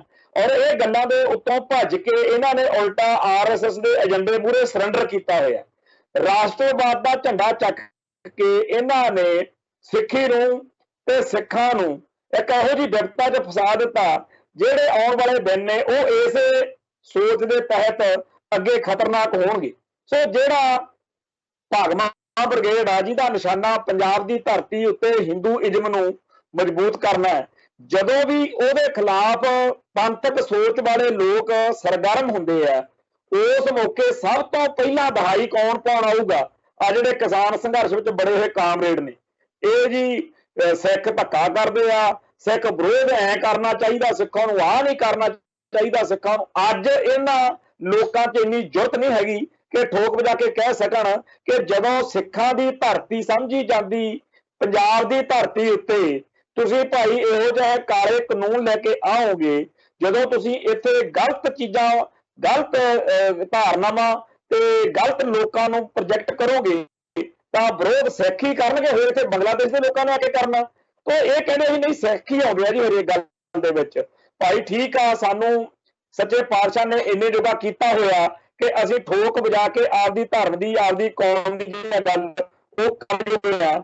ਅਜੇ ਸਾਡੇ ਸਾਰਿਆਂ ਦੇ ਵਿੱਚ ਉਹ ਵਿਗਾੜ ਜਿਹੜਾ ਹੈ ਉਹ ਨਹੀਂ ਆਇਆ, ਜਿਹੜਾ ਬਾਦਲ ਵਰਗਿਆਂ 'ਚ ਜਾਂ ਕੈਪਟਨ ਵਰਗਿਆਂ 'ਚ ਜਾਂ ਹੋਰ ਸਿਆਸੀ ਲੋਕਾਂ 'ਚ ਆ ਗਿਆ। ਪਰ ਬੇਸ਼ੱਕ ਪੈਰ ਪੈਰ ਤੇ ਮੁਸ਼ਕਲਾਂ ਨੇ, ਜਿਹੜਾ ਹਰ ਕਦਮ ਆ ਉਹ ਸਾਡਾ ਕਿਸੇ ਨਾ ਕਿਸੇ ਗਿੱਲੇ ਥਾਂ ਤੇ ਜਾ ਕੇ ਟਿਕਦਾ। ਪਰ ਇਹ ਸੰਘਰਸ਼ ਜਿਹੜਾ ਸਿੱਖਾਂ ਦੀ ਹੋਂਦ ਹਸਤੀ ਦਾ ਹੈ, ਇਹ ਅਸੀਂ ਲੜ ਰਹੇ ਆ ਤੇ ਲੜਾਂਗੇ। ਸਾਨੂੰ ਪਤਾ ਹੈ ਕਿ ਫਰੰਟ ਬੜੇ ਆ, ਮੇਘਾਲਿਆ ਦੇ ਵਿੱਚ ਸਿੱਖਾਂ ਨੂੰ ਉਜਾੜਿਆ ਜਾ ਰਿਹਾ, ਉਧਰ ਕਿਸਾਨ ਸੰਘਰਸ਼ ਵਿੱਚ 800 ਤੋਂ ਉੱਪਰ ਮੌਤਾਂ ਹੋ ਚੁੱਕੀਆਂ, ਬਰਗਾੜੀ ਵਿੱਚ ਅੱਜ ਉੱਥੇ ਲਾਹਨਤ ਦਿਹਾੜਾ ਮਨਾਇਆ ਗਿਆ, ਜਿੱਥੇ 14 ਅਕਤੂਬਰ ਨੂੰ 2015 ਦੇ ਵਿੱਚ ਸਿੱਖਾਂ ਨੂੰ ਕਤਲ ਕੀਤਾ ਗਿਆ ਸੀ ਬਾਦਲ ਦਲ ਵੱਲੋਂ, ਬਾਦਲ ਸਰਕਾਰ ਵੱਲੋਂ। ਤੇ ਉਧਰ ਬੇਅਦਬੀ ਹਰ ਰੋਜ਼ ਗੁਰੂ ਗ੍ਰੰਥ ਸਾਹਿਬ ਦੇ ਪਾਵਨ ਸਰੂਪਾਂ ਦੀ, ਗੁਰਧਾਮਾਂ ਦੀ ਹੋ ਰਹੀ ਆ, ਤੇ ਜਿਹਨੂੰ ਫੜਦੇ ਆ ਉਹਨੂੰ ਕਹਿ ਦਿੰਦੇ ਆ ਮਾਨਸਿਕ ਰੋਗੀ ਆ। ਤੇ ਇੱਧਰ ਜਿਹੜੀਆਂ ਯੂਨੀਵਰਸਿਟੀਆਂ ਨੇ ਸਾਡੀਆਂ, ਉਹਨਾਂ ਦੇ ਵਿੱਚ RSS ਜਿਹੜੀ ਆ ਪੂਰੀ ਕਾਬਜ਼ ਹੁੰਦੀ ਜਾ ਰਹੀ ਆ, ਤੇ ਕੇਂਦਰ ਸਰਕਾਰ ਜਿਹੜੀ ਆ ਉਹ ਇਹਨਾਂ ਨੂੰ ਹੜੱਪਣ ਨੂੰ ਫਿਰਦੀ ਆ। ਤੇ ਇੱਧਰ ਈਸਾਈ ਜਿਹੜਾ ਵਾਧਾ ਉਹ ਬਹੁਤ ਵੱਡੇ ਪੱਧਰ ਤੇ ਸਿੱਖੀ ਨੂੰ ਤੇ ਸਿੱਖਾਂ ਦੀ ਸ਼ਾਨ ਨੂੰ ਖਤਮ ਕਰਦਾ ਜਾ ਰਿਹਾ। ਗੁਰਦੁਆਰਿਆਂ ਤੋਂ ਦੂਰ ਕਰਕੇ ਚਰਚ ਵੱਲ ਲੋਕਾਂ ਨੂੰ ਤੋਰਨਾ, ਖਾਸ ਤੌਰ ਤੇ ਦੱਬੇ ਕੁਚਲੇ ਵਰਗਾਂ ਉੱਤੇ ਜਿਹੜਾ ਹਮਲਾ। ਤੇ ਇੱਕ ਹੋਰ ਆ ਕਿ ਸਾਡੇ ਅੰਗਰੇਜ਼ੀ ਮੀਡੀਅਮ ਸਕੂਲਾਂ ਦਾ ਨਾਂ ਦੇ ਕੇ ਸਿੱਖਾਂ ਦੇ ਬੱਚਿਆਂ ਨੂੰ ਈਸਾਈਕਰਨ ਜਾਂ ਹਿੰਦੀਕਰਨ ਤੇ ਹਿੰਦੂਕਰਨ ਕਰਨ ਵਾਲਾ ਪ੍ਰੋਜੈਕਟ ਚੱਲ ਰਿਹਾ। ਇੱਧਰ ਮਾਂ-ਬਾਪ ਜਿਹੜੇ ਆ ਉਹਨਾਂ ਤੇ ਧਰਮ ਖੋਹ ਲੈਣ ਲਈ ਉਹਨਾਂ ਨੂੰ ਡੇਰੇ ਵੱਲ ਧੱਕਿਆ ਜਾ ਰਿਹਾ, ਬੱਚਿਆਂ ਦਾ ਸਕੂਲਾਂ ਦੇ ਵਿੱਚ ਹਿੰਦੀਕਰਨ ਹੋ ਰਿਹਾ। ਤੇ ਉਧਰ ਲਖੀਮਪੁਰ ਖੀਰੀ ਦੇ ਵਿੱਚ ਸਾਡੇ 5 ਭਰਾ 4 ਭਰਾ ਉੱਥੇ ਸ਼ਹੀਦ ਕਰ ਦਿੱਤੇ। ਤੇ ਇੱਧਰ ਮਜ਼ਦੂਰਾਂ ਦੀਆਂ ਖੁਦਕੁਸ਼ੀਆਂ, ਕਿਸਾਨਾਂ ਦੀਆਂ ਖੁਦਕੁਸ਼ੀਆਂ, ਬਿੱਲ ਜਿਹੜੇ ਆ ਉਹ ਰੱਦ ਹੋਣੇ ਚਾਹੀਦੇ ਆ, ਪਰ ਸਰਕਾਰ ਟਸ ਤੋਂ ਮਸ ਨਹੀਂ ਹੁੰਦੀ। ਸਭ ਤੋਂ ਖਤਰਨਾਕ ਗੱਲ ਇਹ ਕਿ ਮਹਿੰਗਾਈ ਇੰਨੀ ਜ਼ਿਆਦਾ ਕਰ ਦਿੱਤੀ ਗਈ ਆ ਕਿ ਗੈਸ ਸਿਲੰਡਰ ਜਿਹੜਾ ਹੈਗਾ ਜਾਂ ਡੀਜ਼ਲ ਪੈਟਰੋਲ ਲੈਣਾ ਉਹੀ ਬੰਦੇ ਨੂੰ ਬੜੀ ਵੱਡੀ ਗੱਲ ਲੱਗਣ ਲੱਗ ਗਿਆ। ਸੋ ਇਹ ਜਿਹੜਾ ਸਾਰਾ ਮਾਹੌਲ ਇਸ ਵੇਲੇ ਬਣਿਆ ਹੋਇਆ, ਇਹਦੇ ਵਿੱਚ ਇੱਕ बहुत ही खतरनाक ते बहुत ही एक ਇਹੋ ਜਿਹੀ ਸਥਿਤੀ ਜਿਹੜੀ ਆ ਉਹ ਬਣਦੀ ਜਾ ਰਹੀ ਆ, ਜਿਹਦੇ ਵਿੱਚ ਸਾਫ਼ ਦਿਖ ਰਿਹਾ ਕਿ ਪੰਜਾਬ ਜਿਹੜਾ ਹੈਗਾ ਉਹ ਬਰੂਦ ਦੇ ਢੇਰ ਤੇ ਬਿਠਾ ਦਿੱਤਾ ਗਿਆ। ਇਹਦੇ ਵਿੱਚੋਂ ਆਪਾਂ ਆਪਦੇ ਆਪ ਨੂੰ ਸਿਕਿਉਰ ਕਿਵੇਂ ਕਰਨਾ, ਆਪਾਂ ਦੁਸ਼ਮਣ ਦੇ ਜਿਹੜੇ ਲਾਂਬੂ ਲਾਉਣ ਵਾਲੇ ਜਾਂ ਉਹਦੇ ਸਿਰਜੇ ਹੋਏ ਵਰਤਾਂਤ ਨੇ ਉਹਦੇ ਵਿੱਚੋਂ ਬਚ ਕੇ ਅੱਗੇ ਕਿਵੇਂ ਵਧਣਾ, ਇਹਦੇ ਉੱਤੇ ਚਰਚਾ ਕਰਾਉਣ ਦੀ ਲੋੜ ਹੈ। ਪਰ ਕਰੀਏ ਕੀ, ਸਾਡੀਆਂ ਸਾਰੀਆਂ ਸਿੱਖ ਸੰਸਥਾਵਾਂ ਦੇ ਉੱਤੇ ਬਾਦਲ ਦਲ ਦੇ ਬੰਦੇ ਥੋਪੇ ਹੋਏ ਨੇ, ਜਾਂ ਭਾਰਤ ਮਾਤਾ ਕੀ ਜੈ ਕਹਿਣ ਵਾਲੇ ਬੈਠੇ ਆ, ਜਾਂ ਏਜੰਸੀਆਂ ਦੇ ਏਜੰਟ ਬੈਠੇ ਆ, ਤੇ ਸਾਡਾ ਪੰਜਾਬ ਦੀ ਧਰਤੀ ਉੱਤੇ ਜਾਣੀ ਕਿ ਗੱਲ ਇਹ ਹੈ ਕਿ ਕਲਗੀਧਰ ਸ਼ਹਿਨशाह ਦੇ ਸੱਚੇ ਪਾਤਸ਼ਾਹ ਦੇ ਜਿਹੜੇ ਹੁਕਮ ਨੇ ਉਹਨਾਂ ਕਰਕੇ ਹੀ ਅਸੀਂ ਇੱਥੇ ਸਰਵਾਈਵ ਕਰੀ ਜਾਂਦੇ ਆ। ਉਹਦੇ ਓਟ ਆਸਰੇ ਨਾਲ ਹੀ ਕੰਮ ਚੱਲੀ ਜਾਂਦਾ। ਜਿੱਡਾ ਵੱਡਾ ਹਮਲਾ, ਜਿੱਡੀ ਵੱਡੀ ਘੇਰਾਬੰਦੀ ਇਸ ਵੇਲੇ ਦੁਸ਼ਮਣ ਨੇ ਸਿੱਖ ਜਗਤ ਨੂੰ ਕੀਤੀ ਹੋਈ ਆ, ਇਹ ਬਹੁਤ ਜ਼ਿਆਦਾ ਔਖ ਵਾਲੀ ਘੜੀ ਆ। 18ਵੀਂ ਸਦੀ 'ਚ ਸਿੱਖਾਂ ਨੇ ਬਹੁਤ ਔਖ ਝੱਲੀ, ਪਿਛਲੀਆਂ ਸਦੀਆਂ 'ਚ ਬੜੀ ਔਖ ਝੱਲੀ, ਪਰ ਜੋ ਔਖ ਇਸ ਵੇਲੇ ਆ, ਕਿਉਂਕਿ ਸਾਡੀ ਕੌਮ ਦਾ ਬਹੁਤ ਵੱਡਾ ਹਿੱਸਾ ਜਿਹੜਾ ਹੈ ਉਹ ਦੁਸ਼ਮਣ ਦੀਆਂ ਚਾਲਾਂ ਦਾ ਸ਼ਿਕਾਰ ਹੋ ਕੇ ਦੁਸ਼ਮਣ ਦਾ ਹਿੱਸਾ ਬਣਿਆ ਹੋਇਆ। ਜਦੋਂ ਤੁਸੀਂ ਆਪਦੀ ਕੌਮ ਨੂੰ ਸਮਝਾਉਣ ਲਈ ਤੁਹਾਡੀ 50% એનર્ਜੀ ਤਾਂ ਇਹੀ ਦੱਸਣ ਤੇ ਲੱਗ ਜਾਂਦੀ ਆ ਕਿ ਭਾਈ ਜਿਹੜੇ ਮੁਲਕ ਨੂੰ, ਜਿਨ੍ਹਾਂ ਲੋਕਾਂ ਨੂੰ ਤੁਸੀਂ ਆਪ ਦਾ ਸਮਝੀ ਬੈਠੇ ਹੋ ਉਹ ਤੁਹਾਡੇ ਦੁਸ਼ਮਣ ਨੇ, ਉਹ ਸਿੱਖਾਂ ਦਾ ਤੇ ਸਿੱਖੀ ਦਾ ਭੋਗ ਪਾਉਣ ਨੂੰ ਫਿਰਦੇ ਆ, ਤੇ ਕਾਮਰੇਡ ਲਾਣਾ ਉਹਨਾਂ ਦਾ ਏਜੰਟ ਵਾ। ਇਹ ਆਪਦੀਆਂ ਸਿਆਣਪਾਂ ਦੇ ਵਿੱਚੋਂ ਹੀ ਦੁਸ਼ਮਣ ਦਾ ਏਜੰਟ ਬਣੇ ਫਿਰਦੇ ਆ। ਸੋ ਇਸ ਮੌਕੇ ਸਾਰੇ ਭਾਈਚਾਰੇ ਦੇ ਵਿੱਚ ਜਿਹੜੇ ਆ ਖਲਬਲੀ ਮੱਚੀ ਆ, ਇਹਨੂੰ ਆਪਾਂ ਜੀ ਆਇਆਂ ਕਹੀਏ, ਕਿਉਂਕਿ ਇੱਕ ਵੇਲਾ ਸੀ ਜਦੋਂ ਸਾਰਾ ਜਿਹੜਾ ਦੁਸ਼ਮਣ ਦਾ ਹਮਲਾ ਜਿਹੜਾ ਹੁੰਦਾ ਸੀ ਉਹਦੇ ਉੱਤੇ ਕੋਈ ਕਿੰਤੂ ਪਰੰਤੂ ਜਿਹੜੇ 2-4 ਬੰਦੇ ਕਰਦੇ ਸੀ ਤੇ ਲੋਕ ਕਹਿੰਦੇ ਸੀ ਲੈ ਇਹਨਾਂ ਨੂੰ ਬਾਹਲੀ ਅੱਗ ਲੱਗੀ ਹੋਈ ਹੈ। ਪਰ ਸੋਸ਼ਲ ਮੀਡੀਆ ਦੇ ਕਰਕੇ ਇਹ ਗੱਲ ਵਧੀਆ ਹੋ ਗਈ ਕਿ ਅੱਧੇ ਸਕਿੰਟ ਵਿੱਚ ਸਾਰੇ ਸੰਸਾਰ ਵਿੱਚ ਗੱਲ ਫੈਲ ਜਾਂਦੀ ਆ, ਤੇ ਅੱਜ ਸਾਰੇ ਪਾਸੇ ਇਹੀ ਚਰਚਾ ਚੱਲ ਰਹੀ ਆ ਕਿ ਪੰਜਾਬ ਦੇ ਵਿੱਚ ਨਵੀਂ ਬਰਬਾਦੀ ਦੀ ਕਹਾਣੀ ਜਿਹੜੀ ਆ ਉਹ ਸਿਰਜਣ ਦੇ ਲਈ ਦੁਸ਼ਮਣ ਪੂਰਾ ਯਤਨਸ਼ੀਲ ਆ। ਆਓ ਇਹਦੇ ਬਚਾਅ ਲਈ, ਆਓ ਪੰਜਾਬ ਨੂੰ, ਪੰਥ ਨੂੰ ਬਚਾਉਣ ਦੇ ਲਈ ਕੋਈ ਰਾਹ ਤਰੀਕਾ ਲੱਭੀਏ। ਚੰਗੀ ਗੱਲ ਆ, ਜੀ ਆਇਆਂ ਕਹਿੰਦੇ ਆ ਇਸ ਵਿਰੋਧ ਨੂੰ, ਪਰ ਦੁਸ਼ਮਣ ਬਾਤ ਕਰੇ ਅਣਹੋਣੀ, ਉਹਨੇ ਕੋਈ ਨਵੇਂ ਤੋਂ ਨਵਾਂ ਸੱਪ ਕੱਢੀ ਜਾਣਾ। ਕਿਉਂਕਿ ਜੇਕਰ ਇਧਰੋਂ ਆਪਾਂ ਬਚ ਗਏ ਕੋਈ ਨਵਾਂ ਹੋਰ ਚੀਜ਼ ਲੈ ਆਉਣਗੇ, ਜੇ ਉਹਦੇ ਤੋਂ ਬਚੇ ਕੋਈ ਨਿੱਤ ਨਵੀਂ ਚੀਜ਼ ਲੈ ਆਉਣਗੇ, ਤਾਂ ਇਸ ਤਰੀਕੇ ਦੇ ਨਾਲ ਸਾਡੀ ਕੌਮ ਨੂੰ ਨਿੱਤ ਘੇਰਾ ਪਾ ਕੇ ਜਲੀਲ ਕੀਤਾ ਜਾਂਦਾ। ਪਰ ਉਸ ਅਕਾਲ ਪੁਰਖ ਵਾਹਿਗੁਰੂ ਦੇ ਓਟ ਆਸਰੇ ਪੰਥ ਜਿਹੜਾ ਹੈ ਉਹ ਲੜਦਾ ਹੈ, ਲੜਦਾ ਰਹੇਗਾ। ਸੱਚੇ ਪਾਤਸ਼ਾਹ ਕਿਰਪਾ ਕਰਨ। ਸਾਨੂੰ ਸਮੱਸਿਆਵਾਂ ਤਾਂ ਆਉਂਦੀਆਂ, ਜਿਉਂਦੀ ਜਾਨ ਨੂੰ 100 ਸਿਆਪੇ, ਕਾਬਲ ਦੇ ਜੰਮਿਆਂ ਨੂੰ ਨਿੱਤ ਮਹਾਮਾ ਹੋਵੇ, ਪੰਜਾਬ ਦੇ ਜੰਮਿਆਂ ਨੂੰ ਨਿੱਤ ਮਹਿਮਾ, ਇਹ ਚੱਕਰ ਤਾਂ ਚੱਲਦੇ ਰਹਿਣੇ ਆ। ਪਰ ਅਸੀਂ ਲੜਾਂਗੇ, ਜਿੱਤਾਂਗੇ, ਤੇ ਅੰਤ ਉਹ ਦਿਨ ਆਊਗਾ ਜਦੋਂ ਇਸ ਧਰਤੀ ਤੇ ਸਾਡਾ ਜਿਹੜਾ ਝੰਡਾ, ਖਾਲਿਸਤਾਨ ਦਾ ਝੰਡਾ, ਉਹ UNO ਦੇ ਵਿੱਚ ਹੋਰਨਾਂ ਮੁਲਕਾਂ ਦੇ ਝੰਡਿਆਂ ਦੇ ਵਿੱਚ ਸਾਡਾ ਮੁਲਕ ਦਾ ਝੰਡਾ ਵੀ ਝੂਲੇਗਾ। ਸੋ ਇੰਨੀਆਂ ਬੇਨਤੀਆਂ ਪ੍ਰਵਾਨ ਕਰਿਓ। ਫਿਰ ਮਿਲਾਂਗੇ ਜੀ। ਨਾਨਕ ਨਾਮ ਚੜ੍ਹਦੀ ਕਲਾ, ਤੇਰੇ ਭਾਣੇ ਸਰਬੱਤ ਦਾ ਭਲਾ। ਵਾਹਿਗੁਰੂ ਜੀ ਕਾ ਖਾਲਸਾ, ਵਾਹਿਗੁਰੂ ਜੀ ਕੀ ਫਤਿਹ।